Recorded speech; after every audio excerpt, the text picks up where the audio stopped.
Hello, and welcome to our third edition of Hinwarujewi To, Let's Eat. Today our special guest is Angela Barnett, and today's menu is posole and skillet bread. We'd like to thank Angela for coming and helping us today, and once again we'd like to invite all of our Otoe cooks to send in your recipes, or if you would like to be a part of the show, just contact me here at the Tribe. My name is Angela Barnett. I'm going to make skillet bread and posole. So what I use is bluebird flour. It's my favorite. Makes it more fluffy, and I usually just pour it in there to the amount that I want to cook. Usually I can make about 10 to 12 pieces of bread with my bowl here. And then I get my baking powder and I just sprinkle however much steak I need to use. And then I'll use about a tablespoon of salt. And then I'll mix it all together.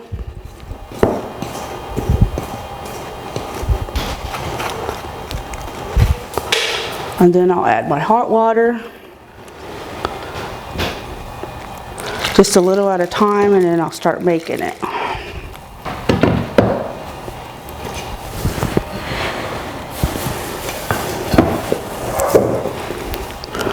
And just start using my hands, just mixing it all up together. And then when it starts getting more dry, I'll just start adding more water to it.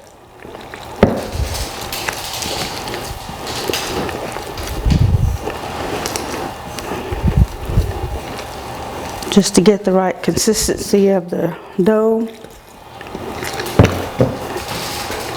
I usually try to put in a little at a time so I don't put too much water in there, or I'll make it more runny, the dough.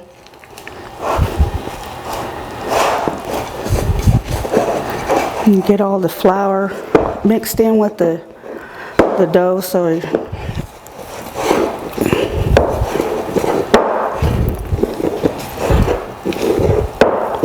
and that's how I want the dough to look like right there. And then I'll just squeeze all the excess off, and then I'll cover it up with a towel, let it sit to let it rise. I usually let it sit about 15 minutes or so to let it rise up. I'll usually lift up the towel and see if it's rising. By the time this heats up, the oil, it's rice. And I'll cover up. I have 1.5 pounds of rump roast cut down to bite size. We're going to open that up and put that inside the pot. And we have the stove on to medium. Okay, we're going to start stirring this up, let it cook until it's brown.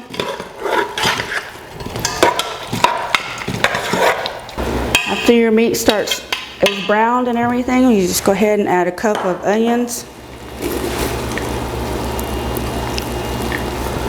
And then add a teaspoon of garlic.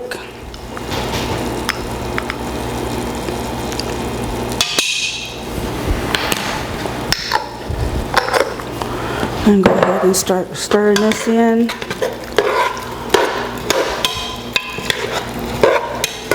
Okay, I'm going to add 1 gallon of golden posole. Just pour it all in there.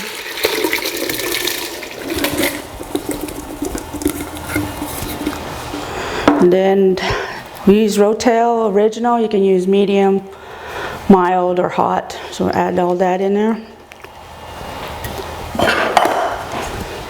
Stir that all together.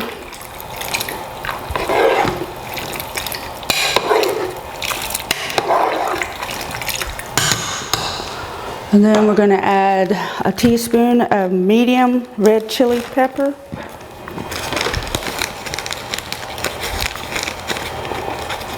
Just sprinkle that in there.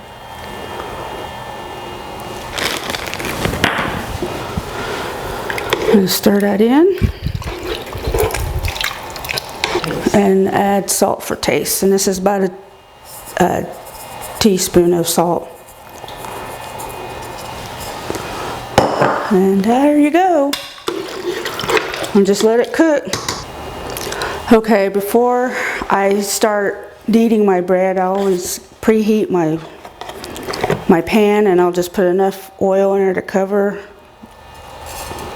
the bottom of it. I don't want to put too much in there. I always use this right here for my pat all my bread out. Of course, there's an owl on there because I'm Owl Clan.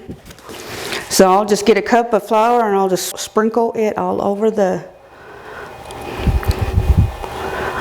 my little pad here. And then I'll go ahead and get this all out. I put it on top of the flour there. And then I'll just knead it. Flip it in. That's getting a little bit too.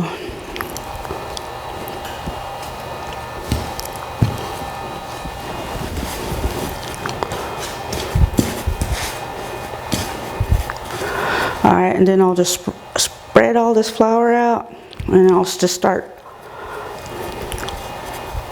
pulling it off the dough here like little balls.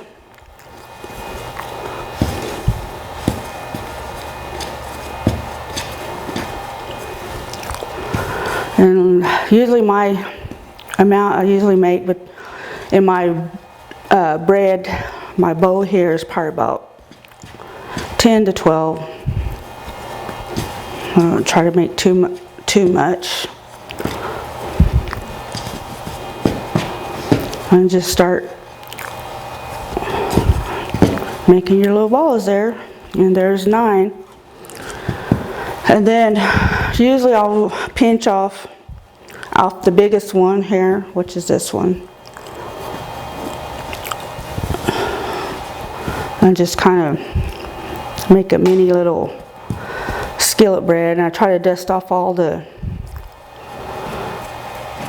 flour off it so it doesn't burn inside the skillet.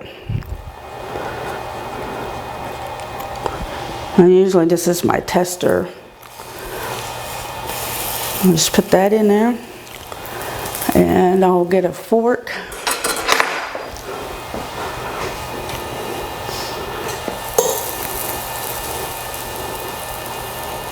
And this is where I test if the pan is ready to start cooking the bread. And it's rising just a little bit, so that's a good thing.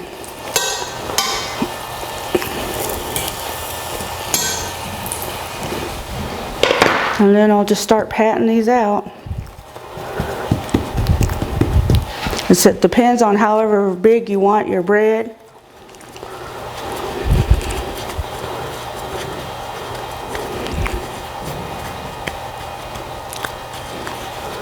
And just start pulling it out and stretching the dough. And then this should be done. And there's my tester.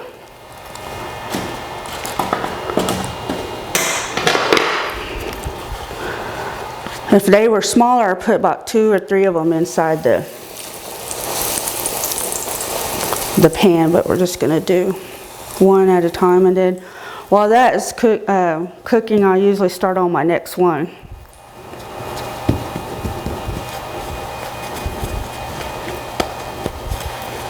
So it'll be ready to go whenever I pull the bread out.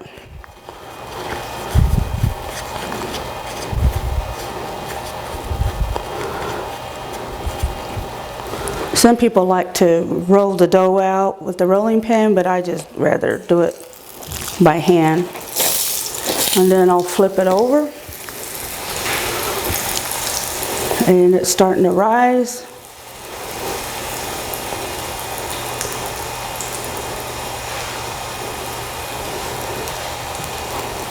And those should be ready to go. And once I run out of grease out of here, I usually put a little bit more in there just to keep it going instead of just letting it heat up.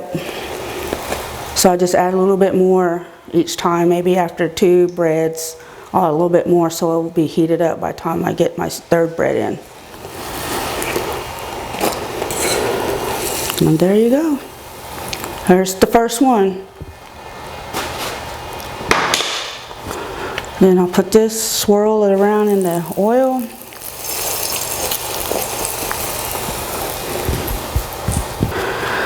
I watched my grandmother, Genevieve, when they would have meetings at my grandparents' home.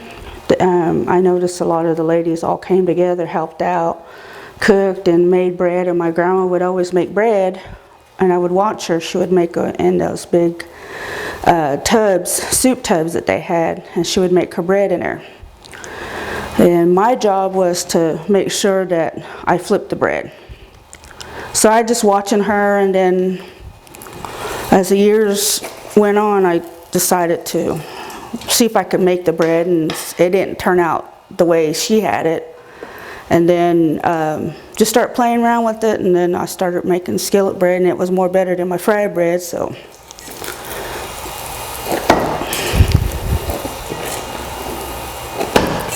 and then I'll just flip that over.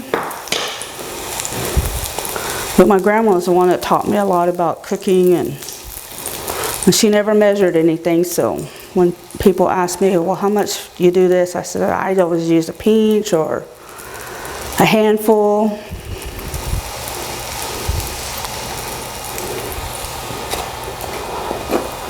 And sometimes it's always usually about how your pan is.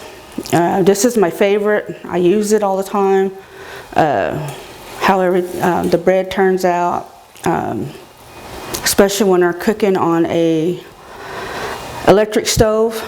I'd rather prefer to cook on propane or natural gas, but this is my favorite pan to use on an electric stove, and it'll make sure that the bread is done, because sometimes you can cook it too fast and there's still dough inside. So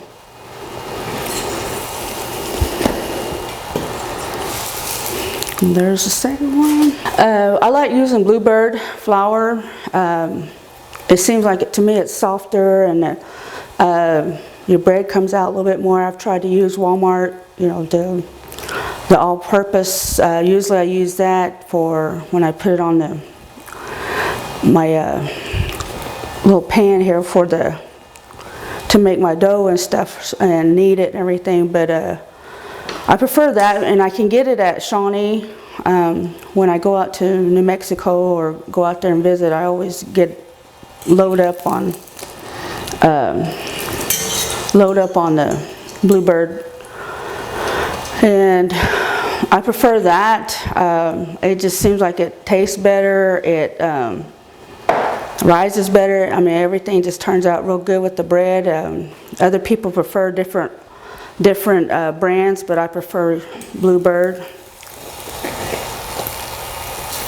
and I think it helps my bread makes it taste real good. Sometimes when we're just wanting something like the soup that we may have it, when it's not like a big feast, when we're feeding everybody at the powwow or anything. This is just something we can all it's quick and it's easy, and we can cook and get it instead of standing over a fire at the encampment. This is something easier for us to use. And then on our main meal is whenever we'll make fried bread. My grandma used to tell me that, she said, when you start learning how to cook and people were going to start asking you to help out, do the best you can. And always, before I even help out, I always make sure that I always try to pray that I always have a good mind and everything while you're cooking. She always told me to have a good mind when you're cooking. Everything's going to turn out right. And if you're all mad and everything, nothing's going to turn out good, or you know, it's going to make people sick. She said always try to have a good mind about things when you're cooking. And usually whenever you dust off your flour, your skillet won't be so brown and everything. I just didn't dust a lot of it off, but you notice that there's brown in here. It's always because I didn't dust off my flour. So it's always a good thing to dust your flour off so it won't burn your, because if you don't, when you're in here cooking, your bread could get darker than normal, like the golden part of here. And if it's not dusted off, then it'll make it look ugly. So that's it. Okay, here's our posole and skillet bread, and this will serve about 8 to 10 people, maybe one Otoe. But I'm gonna go ahead and tip it out.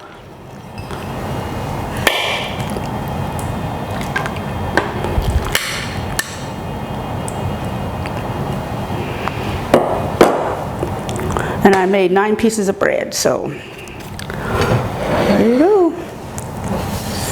And that's a wrap for our third edition of Hinwarujewi To.